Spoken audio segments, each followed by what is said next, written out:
The U.S. Secretary of State is on his way to Geneva to join negotiations over Iran's nuclear future. John Kerry's following his Russian counterpart Sergei Lavrov, who arrived a few hours ago.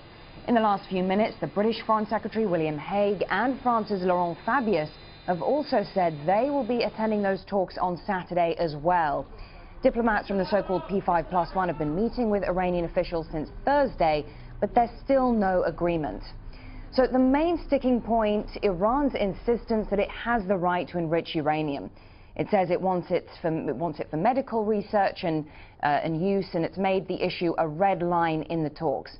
But the technology can also produce nuclear weapons, and the UK, the US, France, China, Russia and Germany want it halted. Trust is also an issue here. The P5+1 want Iran to allow more inspections of its facilities. Iran, meanwhile, wants an end to international sanctions crippling its economy. Well, Al Jazeera's Rosalind Jordan joins us live now from Washington, D.C.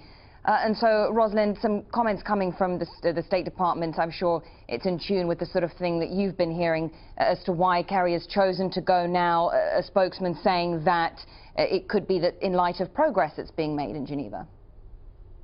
That's right, and senior administration officials are also telling Al Jazeera that this is a matter not to expect that this is happening because of a deal that might be imminent, but that it is equally useful for John Kerry, the Secretary of State, to be in the room with other top diplomats working on these thorny issues. As one person put it on Friday afternoon, sometimes, you just need to have Kerry in the room for several hours working on these points of contention with the Iranians.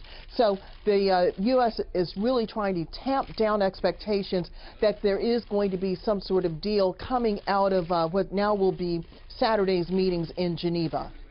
The U.S. trying to play down expectations, Rosalind. Nevertheless, Kerry's presence in Geneva, are there concerns being voiced there on Capitol Hill that perhaps this will lead many to believe the U.S. is a little too eager to strike a deal with Iran?